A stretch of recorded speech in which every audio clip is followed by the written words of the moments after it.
welcome back to the Library of Parthos. My name is Sarah, and today, guys, I've done it. I finally read Fourth Wing. I'm so proud of myself, and I hope you're proud of me too. I can't wait to talk about it, and everything that I thought of it. I added a little bit to my filming background, as I said I probably would as I came across more things. I was in Walgreens earlier this week picking up a couple of things, and I found these little, where are they? These little, like, here. I think they're called like a taxidermy moth. I don't know. I thought they were cute. There were like 2 left, so of course I had to get them. And I thought they fit like pretty perfectly. Where's the other one? Here it is. They're like not like super just like scary for the sake of scary. They're kind of like Victorian, which is sort of what I was going with over here. But yeah, I was super excited to find those, and I think they add a lot to my little background, so yay. Anyway, let's go ahead and talk all things Fourth Wing. I cannot wait to dive into this. So as always, we'll do a quick spoiler-free summary, and then we'll get into spoilers and wrap it up with my thoughts about the book. Quick like little note before we start. I know I always say like, oh, I don't know how to pronounce things. I still don't know how to pronounce a lot of these things, and I'm just gonna try my best. I'm gonna sound them out phonetically, and we're gonna see if that is the actual way to say them. Feel free to correct me in the comments if I'm wrong. I will not be offended at all. Most of the time I'm like, okay, I think that's what it is. Let's just move on. I don't want to spend the time sitting here and trying to figure it out. So let's get into it, spoiler-free first. Fourth Wing by Rebecca Yarros is the story of Violet Sorrengail. Violet is enrolled in the Dragon Riders Quadrant at Basgiath. Here's the first time I have to say a word I don't know if I'm saying correctly, where she will face many challenges to prove her worth as a dragon rider. Of course, there has to be some sort of antagonist in this story, and that is Xaden Riorson, who is this like super dark third-year student who kind of has it out for Violet. So can they come to some sort of working agreement and at least be cordial to each other throughout their time at this school, even though their family history makes it seem like they would not be interested in any sort of relationship of any kind. So that's pretty much it. I don't want to give anything away because I want to dive into the spoilers and really talk about this story. So let's go ahead and do that. So if you are somebody who does not want this book to be spoiled because you have not read it yet, or you just don't like spoilers in general, feel free to skip to the end of the video, but let's dive into Fourth Wing. Okay, so as I said, the main character of the story is Violet Sorrengail. A little bit about her before we dive into like the plot. She is the daughter of this high-ranking general in the kingdom, and her father was a scribe. She has 2 siblings, Mira and Brennan. Brennan was a mender, a healer in the Dragon Riders Quadrant. He has passed away. Mira is a new graduate and working in the Riders Quadrant as well. And Violet has lived her entire life assuming that she is going to be entering the Scribes Quadrant because of her love of knowledge and her knowledge of the books and all of the things that are in the archives. When her brother passes away, her father has a really tough time with it, and he dies shortly after. So it's just her and her mother and her sister, and she and her mother are kind of polar opposites, so the relationship is a little bit rocky. I think that's enough to understand Violet as a character. So pretty early on in the book, Violet is ready to begin her first day at in the Scribes Quadrant, learning what it means to be a scribe, and her mother pulls her into her office and says, change of plans. My daughter is not going to be a scribe. She's going to be a dragon rider. So you are going to enter Basgiath College for dragon riders today. And if you don't make it, don't come back. So Violet is kind of left with 2 options. She can try to become a dragon rider and succeed. She can try and die. she could die, or she could go to the scribes quadrant like she was originally planning to, at which point she will either die or be dragged back to try to become a dragon rider. So options are not looking super great. And it's not just like you show up on the first day like a regular school, like, hey, I'm here, you know, where's the syllabus, like what materials do I need? It's not like that at all. To get into the school, you have to cross this like very narrow parapet that you have to cross or die by falling off the side of it. So quite a few people who are hoping to become a cadet don't even make it into the school. Thankfully, Violet has her older sister Mira looking out for her. Mira kind of pulls her aside and gives her some dragon scale armor. She gives her some flight leathers that are just a little bit stronger, better for what Violet is about to encounter. She gives her boots that have very good grips on the soles, and is just kind of spewing out all of this advice. You know, she can only take what she can carry. If her pack's too heavy, it's going to cause her to lose her balance. She has to empty out her books. So she's getting all of this advice from her sister. And of course, you know, her sister's not thrilled about the fact that Violet has to go through with this. Here's just like, let's just save us all a little bit of time. There are a lot of people who are just not thrilled that Violet is going to become a dragon rider. Like, a lot of people. So let's just throw that out there and we can skip me saying it multiple times. So she finally gets there and Mira says, when you get to the other side, find Dane. He's our childhood friend. He'll take care of you. He'll look out for you. Like, you need to find him because things are going to get pretty ugly once you get to the other side. So Violet, in kind of waiting her turn, she makes a friend okay, here's another name I don't know how to say, but it's a Fleetwood Mac song. Is it Rhiannon? I have no idea. Let's call her Rhi. She goes by Rhi sometimes. So she has these very flat boots with like no grip on them. So Violet says like, trade me boots. Like, we'll each wear one of each other's. That way we have one grippy boot, one not grippy boot, and our chances of surviving, like, I guess hers technically went down, but Rhi's went up a little bit. So Violet makes it across the parapet and makes an enemy in Jack Barlow, another just like big burly bully of a guy who's like throwing people off as he comes across them. Just a nasty person. So she makes it across, she finds Dane. Dane, of course, is like, what are you doing here? You're supposed to be in the scribes quadrant. Let's take you back there. She's like, I can't go back. My mother's gonna make me come back here. She's like, I just can't go there. And he's like, okay, well, I'm gonna get you out. And he, spoiler for the rest of the book, is like looking for ways to get her out of the school, like constantly. Anyway, and of course she meets Xaden Riorson, who is like the son of this rebellion leader. So there are several students who have this rebellion relic on them. It's just this like tattoo, essentially, this mark that was kind of passed down from these dragons. And they have that mark because their parents were directly involved with the rebellion several years earlier. And so at this point, because they're the children of traitors, they don't have a choice. They were given the choice to either try to become a dragon rider and serve the country, or just die. So not given much of a choice. So all of those that have that mark are at the school.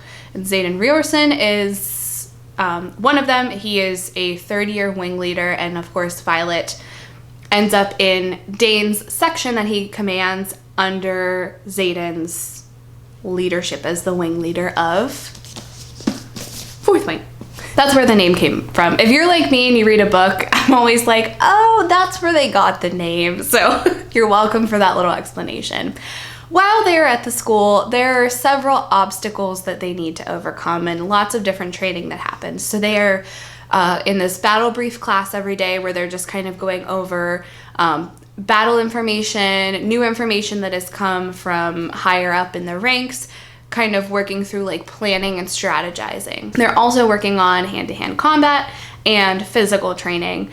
There are several challenges that they have to overcome, one of which is the Gauntlet, which is a vertical obstacle course of sorts. It is kind of meant to mimic how you would climb the leg of your dragon to ride your dragon. With everything, it's very like Squid Game-esque. It's not just like, oh, you didn't make it, sorry.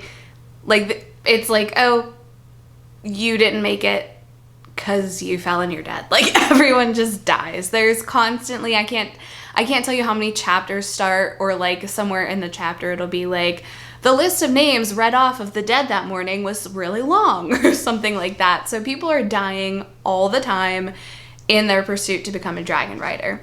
There are also hand-to-hand combat matches, and you get the dagger of your opponent that you win. So Violet is very aware that she does not stand a good chance against most of these people who have been training physically for years. So she uses the knowledge that she does have to her advantage, and what she does know is herbs, poisons of sorts, those sorts of things. So she is very observant of her opponents ahead of time. She kind of sneaks in, sees who she's gonna face that time, observes their behavior, and then slips them a little something before the match so that she can easily win even with her limited skill set. Violet's also very, like, I wouldn't call her a weak character, but like physically she's weak. Like, her joints and her bones aren't great. And like that's a common thing in the book. She'll go through like some sort of fight and like her shoulder will just like pop. Or like she hurts her knee on the parapet and it's wrapped for like a long time. So like she is physically kind of the worst possible candidate to become a dragon rider because it's just really hard for her. She does manage to survive until threshing, which is kind of when you get to see all the dragons and they choose you. As they are kind of observing, they kind of do like a walkthrough of all the dragons. Like, these are all the dragons that are willing to bond this year. You kind of walk through, let them kind of take a look at you. Don't like look them in the eye, you know, be really respectful. It's like hippogriff rules. Like, if you bow and they bow, and that's an exaggeration, but you get what I mean. Like, you have to be really respectful. And they're just kind of keeping an eye on everything. And one dragon is very surprising because everyone knows that feather-tail dragons don't bond with humans. That's just like never happens. But lo and behold, this teeny tiny little golden feather-tail is there, showing that it's willing to potentially bond with one of the cadets. So the day finally comes for everyone to choose their dragon, or rather the dragon chooses them. And as Violet is kind of walking around and seeing, you know, different dragons, and like there's not really anything happening, I guess you're supposed to feel some sort of like pull or connection, she notices the little golden feathertail is just kind of walking around. And she also notices that Jack Barlow and his crew of miscreants are like after the golden dragon. So she goes to defend it, and she's able to fight off two of the three guys that are there. Jack Barlow kind of runs away, and then she's like, I think this maybe is the dragon I'm supposed to bond with, I'm not really sure. And Violet's like kind of like looking the dragon over, and she's like, you know, all these other ones have like big club tails or like dagger tails, and this one's a feather tail, so like its tail's literally like feathers, and it's really small, and it has paws. Like, it doesn't have like claws or talons, it has paws. She's like, of course, this is the type of dragon that I would get. And then this like much bigger, scarier dragon comes over and is like, you protected her, the golden dragon, even though the chances of you winning were not very good, and like you had no reason to do that. And so that dragon agrees to bond with Violet, and so does the little golden one. So now Violet has two dragons. She has Terran, the big guy, and I think it's Indarna is the smaller one. Just for sake of like trying to be concise and like get through everything that I want to say, Indarna the feathertail is a toddler. She's like a baby, and that's why feathertails don't bond, because they're babies and their magic is a little unpredictable. So everyone is so shocked, not only that Violet bonded two dragons, well, I guess they're kind of shocked that she bonded any at all, but that she has two dragons. One of them is Terran, who is like not bonded a rider in so many years. And the other thing that's really surprising is that his mate, Scale, is bonded with another rider. Now here's another thing about dragon mated pairs. They cannot be separated for long periods of time. And there is some speculation that if something happens to one of the riders, it would happen to the other of the riders of those dragons. So like if something happens to Terran's rider, something would happen to Scale's rider. That is not necessarily been proven, but that is the speculation. And of course, Scale's rider is none other than Xaden Rorson, who, you know, Violet has like been trying to stay away from, and now they can't ever be apart for more than like 3 days. It's just great. Violet continues her training. She is learning how to be a dragon rider, how to like actually stay seated while Terran is flying and does all these maneuvers. She finds out about Andarna, and also they can channel magic from the dragon. So Violet eventually discovers that her like signet special power is wielding lightning. Dane's is reading people's minds if he's touching them. Xaden's is wielding shadows, and then hers is lightning. She finds out quite late in the story.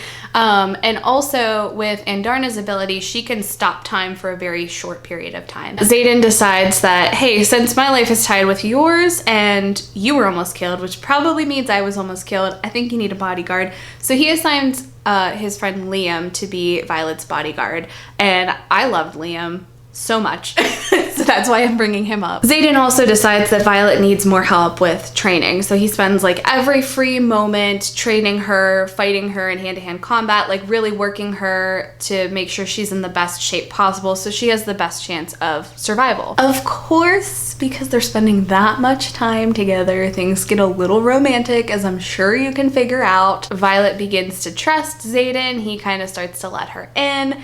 And then the end of the year is approaching, and it is time for the war games. The war games are like kind of like a battle simulation that is kind of meant to test the mettle of the wing leaders, the section leaders, the cadets in general. And again, anyone can die at any point. So Violet and Dane are like kind of not on speaking terms, because after she was attacked, after she was attacked in her room, because she gets attacked a lot, she saw the person who was kind of leading the charge before they ran away. She told Xaden who that was, and Dane was all like, why didn't you tell me? Here, let me read your memories. And she's like, no, you can't just touch me and take my memories. That's totally not okay. Plus, he's like super overbearing. So she's just kind of like fed up with him. And they are getting split up into their different sections for the war games. Initially, she was supposed to be stationed with Dane because she's in his section, and then Xaden is like, no, I need her to come with me. Dane puts 2 and 2 together and is like, you guys. And they're like, oh no, you found out. And then he says something really weird. He's like, try to stay alive. So the big enemy facing dragon riders are these griffin riders. And then there's also these tales, like these nursery rhymes of sort of Veneen, who are people that have wielded magic kind of the wrong way. So the way it works is, as a dragon rider, you can wield magic that comes from your dragon's magic. So you can kind of pull on that, and you also use that to then create your own type of magic. Violet's ability to wield lightning comes from her, but she's able to channel magic from Terran to be able to power her own magic. The Veneen do it kind of the opposite way. They have like channeled magic from the earth and use that magic to create Wyvern as kind of like a threat to the dragons. But those don't exist. They're not real. They're just nursery rhymes. So they finally get to the area that they have been stationed for the war games. And again, Violet is like kind of thinking through everything that's going on. The base that they head to is completely deserted. There's nobody there, and it should be full of people because it's an active military base. Everyone on their team except Violet has a rebellion relic. They find orders that have been left for them that basically say the same thing that Dane said, try to stay alive. Now, the orders for the war game did come from Dane's father, so that makes sense. So basically what happened is Xaden had kind of been telling him a little bit of information to Violet that he was kind of going to this base repeatedly and didn't really explain why. Dane stole those memories from Violet and then passed that along to his father, and they kind of figured out that maybe he was working with their enemy. And sure enough, that's what happens, but it's not quite what it seems, because the Griffin Riders are getting weapons from Xaden and his crew that they need to fight the Vaneen, who are not in fact nursery rhymes. They are real and they are attacking people. And so Violet sees this firsthand when 3 Vaneen and all of these wyverns start attacking the village close to them. And so their choice now is, do they try to help evacuate the village and probably die in the process, or do they just leave? And of course they all decide to stay and help, and this big battle ensues, and I was so captivated for the entire thing. During the battle, Liam's dragon, Deeg, is killed, which then also means that Liam dies, and I was heartbroken. I hated that part. They are successful in defeating all of the Vaneen and the wyvern at quite the cost. They do lose quite a few people. Violet is very gravely injured from using her magic too much, and so Xaden takes her to the closest healer that he knows that can probably take care of her. When Violet wakes up, she's like, I know this place. This is the city that all the traitors lived in, and it was destroyed. So was that a lie, or is it being rebuilt? And Xaden says that he's in the process of rebuilding it. And again, everything Violet knew was kind of a lie, a history made up to make the king and her country look good, like the good guys. And he says, you know, I brought you to the best healer that I could, and in walks her brother Brennan, who we all thought was dead the whole time, and he says, welcome to the rebellion, sis. And that is the end of Fourth Wing. So let's wrap it up. I'll share a little bit of my thoughts on the story, more than I have already. I was a little bit nervous about this book because it got so much hype, like on Instagram and Book Talk. I always get a little concerned about those books because a lot of the times I'm just not super impressed with the writing style. It seems like there wasn't a lot of editing that happened. It's very similar to a lot of other books that I've read, and so I was nervous about this one, but I had a few close friends who had read it and got good reviews from them, so I was eager to try it. It just took me forever to get here. I think the book could have been a little bit smaller. There's a lot that happens. There really is. I think one of the things that I don't like, particularly in fantasy, because I think that's where it happens a lot, is like over-explaining of things and explaining it multiple times.